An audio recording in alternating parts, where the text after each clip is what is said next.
geológica de España, que ya sabemos todos cómo funciona todo este país, conoces al editor, etcétera, etcétera.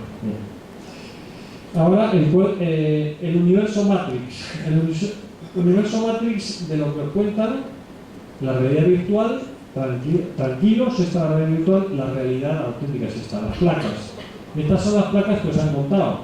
Pues son prácticamente bloques de hormigón, la placa de África, que empuja contra la placa de Eurasia, y entre ellas hay una línea que es una falla, que realmente no existe, y bueno, pues producen los terremotos. ¿Cuál es la realidad? Simplemente basta ver el mapa geológico.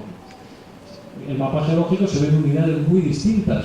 Esto se parece mucho más a como bloques de conglomerado heterogéneos, y encima la zona de contacto entre las dos placas, que yo la he estudiado y tenemos un trabajo, es una zona muy difusa, no es una zona de falla, es una zona difusa, gigantesca, todo el mar de Alborán, y existen hasta 30 modelos distintos. La comunidad científica no está de acuerdo sobre cuál es ese contacto entre las placas. Por otra parte, la convergencia hacia el norte, eso es una teoría, pero hay más teorías. Hay otros autores que dicen que converge hacia el noreste, que converge hacia el este, etc. Bueno, este es un mapa del Ministerio de las supuestas fallas más peligrosas en España, más activas. Y esta es la realidad. Si tú haces, te coges un mapa de satélite y pintas unas pocas rayas, está lleno. Eso a la escala de satélite, a la escala de foto aérea. Te vas a un afloramiento y hay 100 fallas. Coges una muestra de mano y está lleno de fallas. En el microscopio son las fallas por todos lados. Bueno, a mí lo que me resulta muy curioso, que si estas son las fallas, según el Ministerio, Fomento, IEGI, estas son las fallas peligrosas. Empuja a África. No se mueven estas fallas, no. Se van a mover unas fallas que hay en Jaén, que son desconocidas y que nadie ha visto. Un misterio. Esta es la maravilla que tanto le gustó a Carreño y que es del libro de bachillerato, insisto. Es que esto, ni siquiera el libro de bachillerato hoy en día presentan esto, que es casi vergonzoso. Unos bloques con un plano así. Eso no existe. En la naturaleza no existe eso. Cacahuete para los monos se queda corto. Entonces, esta es la realidad. Yo estudio fallas. Estas son fallas activas en la zona de Granada-Málaga. Si podéis observar lo que es la realidad. Son superficies con acanaladuras que están luego fracturadas de diferente manera, con direcciones de movimiento muy complejas. Aquí podéis ver esta superficie que tiene abombamientos, zonas elevadas, nada que ver con el plano. Entonces, repito esta imagen de las fallas porque la clave de entender los terremotos está en el estudio de las fallas sísmicas. Entonces yo me dedico a eso, a estudiar las fallas sísmicas, y para estudiar cada una de estas fallas tienes que hacer una cartografía de detalle. Estas son fallas en los acantilados de Maro, y aquí tienes que hacer una cartografía. Por ejemplo, esta falla tiene 6 sentidos de movimiento diferentes. Esta otra falla, se puede ver el sentido de movimiento que es así, que luego pasa así. Te coges una muestra de mano, luego hay criterio de sentido de movimiento que yo estudio. Tienes 200 criterios de sentido de movimiento que tienes que clasificar, hacer una cartografía de una muestra de mano, de un afloramiento, poniendo toda una serie de criterios. Hay criterios que indican significado, otros no. Esa es la complejidad real de una falla que hay que estudiar, la clave de los terremotos. Entonces, ¿por qué los terremotos no se pueden predecir? Los terremotos intraplaca y los sísmicos tienen predicción, los interplaca no. ¿Por qué? Pues por eso, porque las fallas no están estudiadas de verdad. Entonces, ¿cuál es la realidad? Pues, por ejemplo, el gran terremoto de Japón. Japón es el país más adelantado en el mundo en la sísmica. El más adelantado. Aquí abajo, no sé si veréis, es el mapa de riesgos sísmicos de Japón. Entonces, este país tan adelantado, el máximo riesgo supuestamente es esa zona más oscura, roja. ¿Dónde vino el terremoto? Por la zona contraria, por el este. Y ese es el país más adelantado del mundo. El terremoto de Haití, también trabajé en este terremoto, en un proyecto, y bueno, pues después del terremoto, un año después, en la revista Nature Geoscience, equipos americanos, alemanes y de otros países publicaron en Nature Geoscience un informe serio, realmente con referees y todo, y vale la pena leer las conclusiones a las que llegan para ver cómo en ciertos países dicen lo que es la realidad. Conclusiones de los estudios de todos estos expertos. Las ideas avanzadas por los sismólogos justo después del terremoto resultaron todas erróneas. Segunda, la ausencia de una ruptura superficial es un misterio. Tercera, la sismicidad y la geología de Haití sigue siendo desconocida. ¿Eso os imagináis el ingeniero diciendo eso? Yo no. Luego, las conclusiones obtenidas son demasiado simples para comprender la complejidad del fenómeno sísmico. Y al final, la conclusión a la que llegan los 6 trabajos de todos esos científicos es: lo único que podemos recomendar a los ingenieros es que reconstruyan Puerto Príncipe lo mejor que puedan en función del dinero del que dispongan. Eso sí que es una sociedad geológica seria, que reconoce lo que hay. La naturaleza es complicada, no puede venir aquí a decir que hay 2 bloques idealizados del libro de bachillerato que no se ven porque están ocultos y que África empuja. Eso es tercermundista. En la hidrosismicidad, bueno, no voy a entrar más en mucho detalle. Aquí tenemos una Biblia de la hidrosismicidad que ha salido recientemente, que el nombre es Despertando al Gigante. Entonces se habla mucho del efecto del ser humano en la atmósfera, en la hidrosfera, en la biosfera. Pero hasta ahora el efecto en la atmósfera parece que no. Está clarísimo. Está afectando a todos los niveles. Es decir, las lluvias afectan, producen terremotos, producen volcanismo. Los grandes eventos climáticos como huracanes, tifones o monzones erosionan el terreno, producen terremotos. Es decir, incluso las lluvias moldean las montañas a su vez las erosionan, las montañas reaccionan, es decir, que hay una relación íntima entre todos estos procesos. Este es un esquema, el calentamiento global. Estas son las zonas polares en el mar. ¿Qué es lo que ocurre? Hay una fusión global de los casquetes polares y en consecuencia un aumento del nivel del mar. ¿Qué pasa? Pierde peso esto, en la zona de Groenlandia hoy en día se están registrando muchos terremotos por la pérdida de peso de ese hielo. El mar ha aumentado de nivel, hay más terremotos en el mar, hay más peso.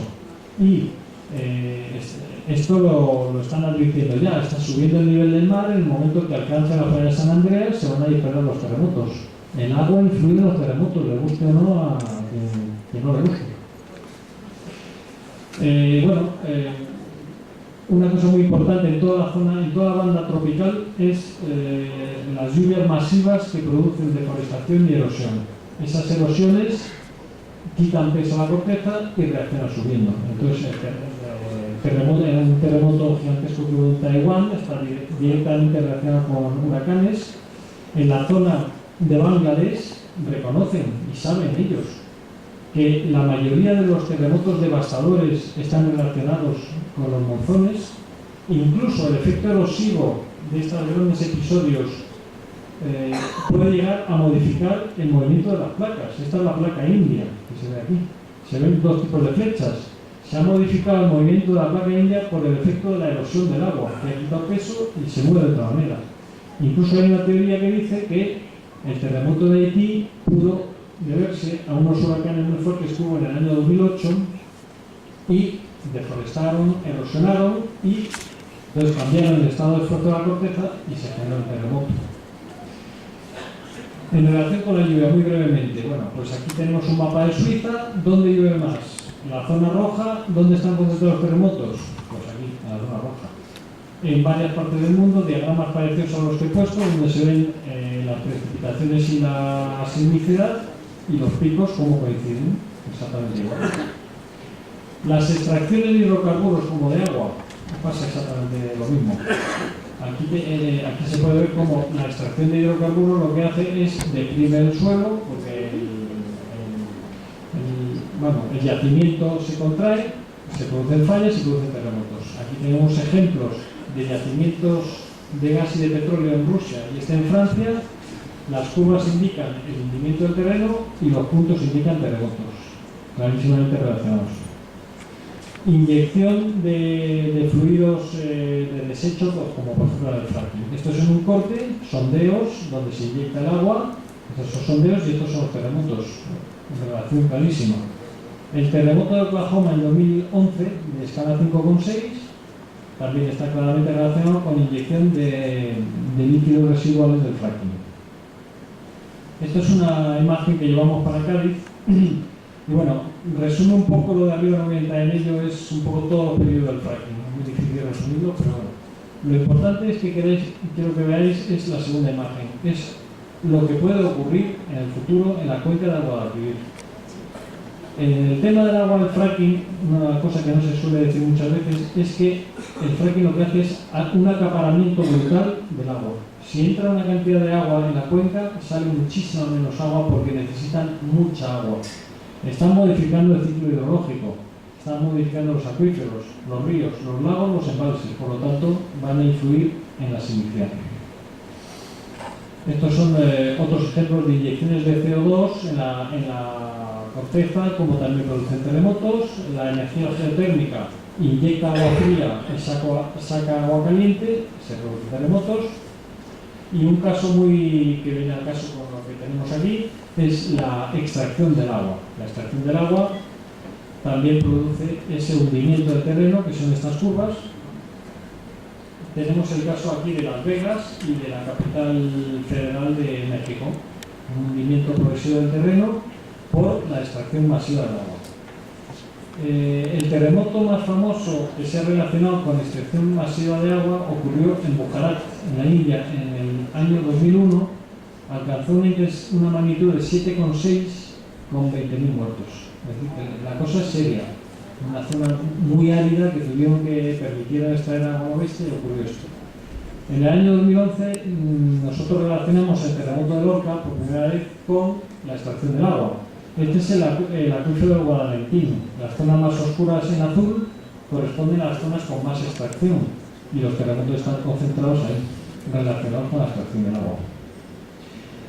Muy brevemente, parece que la gente las instituciones, la similaridad inducida o anticipada es que ya estaba, bueno, la corteza puede estar pretensada y el agua lo facilita, como que es una cosa que no se va a querer muy bien, pues a todas las escalas la tenemos, a escalas humanas, desde lo que es actividades urbanas, lo que es el tráfico, obras menores, obras mayores, actividades industriales, canteras, embalses, extracciones, inyecciones juntas. Y luego, a nivel del cambio climático, lo que hemos explicado antes. Esta es la última diapositiva ya, donde vamos a intentar relatar los aspectos políticos sociales de la crisis sísmica de la Loma. Aquí, por una parte tenemos aquí los dirigentes. Aquí tenemos la plataforma Torperogi, una escala de tiempos de octubre de 2012 hasta hoy en día y los acontecimientos. La plataforma Torperogi, pues llamando la atención todo el rato, cuidado, con dos manifestaciones, una manifestación en Joda y luego con unos actos en las jornadas del agua en Jerez, y luego por fin ahora estas jornadas donde para mí representa como un poco la balanza de la justicia, que se me da la oportunidad de decir un poco lo que pienso que son, ¿no? Los terremotos aquí, pues de octubre a mayo. Acontecimientos. Hasta enero, desde octubre hasta enero, abandono institucional y académico absoluto. Los dirigentes desesperados y la población, obviamente. En enero, Antonio Chavala me contacta, venimos, damos las conferencias, en Torperogi Sabiote, entregamos un informe a los ayuntamientos y a raíz de este informe se moviliza la población, se movilizan los ayuntamientos y consiguen que se cree el comité de expertos del IGN. Es decir, que no olvidemos, cuando el señor Carreño a mí me quita la palabra, que nosotros estamos en el origen de que se creara ese comité. Y sin embargo, ese comité, pues la mano, no sé, positivo o negativo, pues es absolutamente horrible lo que ha hecho. Lo primero, bueno, pues a mí me excluyen porque soy conflictivo, así porque bien. Luego, interacción cero. Yo me he puesto en contacto con gente del IGNE, con gente del IGN, con gente del IAG. Se supone que si estás en un comité, yo no estaba Antonio, hay que interaccionar, intercambiar datos para salir, ¿no?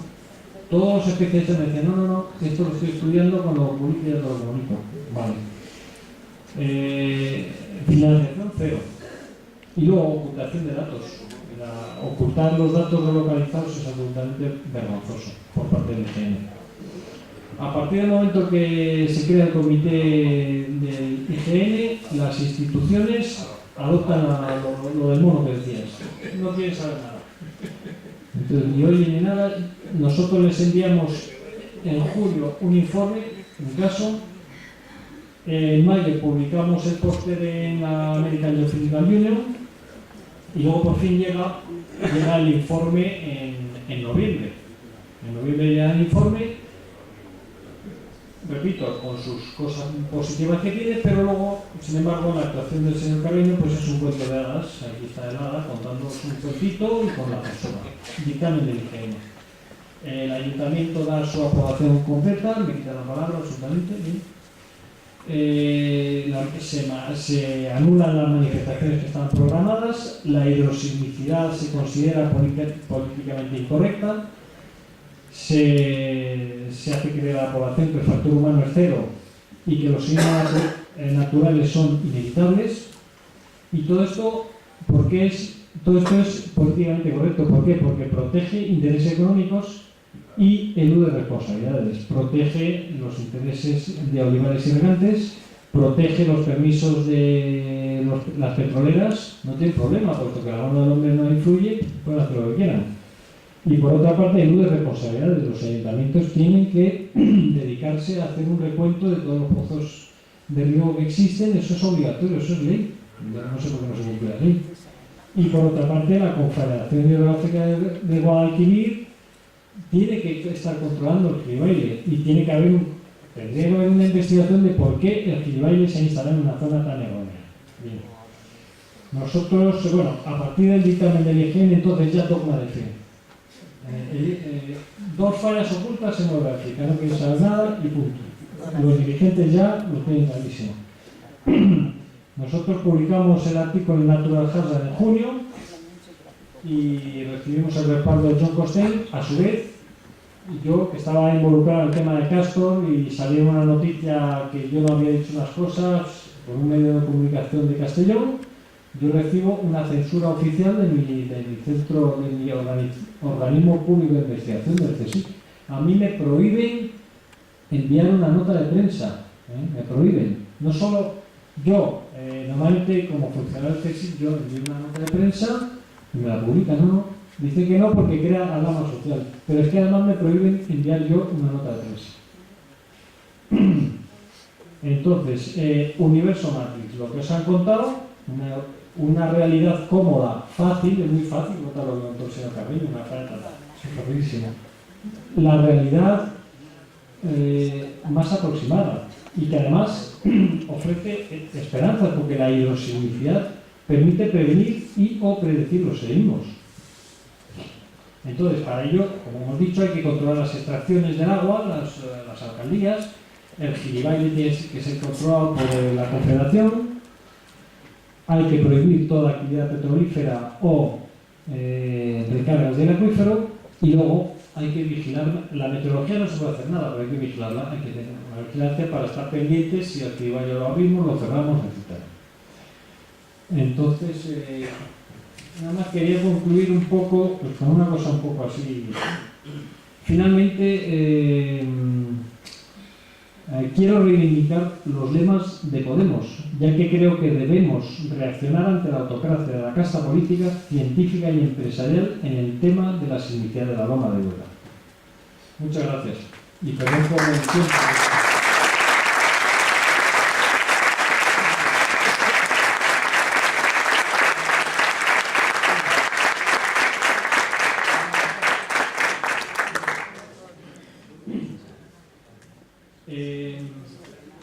No sé si les va a gustar mucho, pero bueno, ahora viene una parte muy interesante, y es que habla uno de los grandes geofísicos del mundo, que es John Costain.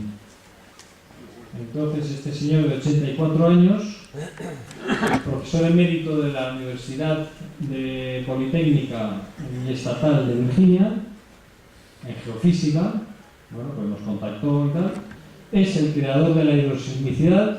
Este es su artículo inicial en el año 87, y básicamente yo lo defino a esta persona, la defino de esta manera: cuanto más alto estemos y todos, más humildes debemos ser. Es lo que le pasa a esta persona. Es un número uno del mundo y se presta a enviar una comunicación a la población. tengo que citar aquí al señor Peláez, que en el comité de expertos dijo: yo me voy a presentar en un polideportivo a explicar la población, pero ¿qué es esto? Eso lo único que demuestra esa falta de humildad, es que no eres tan grande como te crees, ¿no? Ahora viene lo importante, que es la comunicación de este señor, de esta gran personalidad. Yo lo voy traduciendo rápidamente. Empieza: saludos a los ciudadanos de Torreperogil, Spain, de parte de John Costain, profesor emérito en Geofísica del Departamento de Geociencias. Existen solo dos tipos de terremotos que ocurren de manera natural. Tipo 1, asociados con la tectónica de placas. Tipo 2, los que están asociados con el ciclo hidrológico, la hidrosismicidad. ¿Qué es lo que pasa con los terremotos que no ocurren de manera natural? Es decir, inducidos por los embalses, por la sobreexplotación de acuíferos o por el fracking. Pues, sin embargo, estos terremotos también están íntimamente asociados a los conceptos de hidrosismicidad. Aquí este es el mapa que publicó él y divide Estados Unidos en 3 tercios. El tercio occidental, tipo 1 de terremotos relacionados con tectónica de placas, y 2 tercios de los Estados Unidos son el tipo 2 de terremotos relacionados con la hidrosismicidad, el ciclo hidrológico. Aquí pinta, pues podéis ver el paso de los huracanes, el paso de los tornados y la influencia que tienen en los terremotos.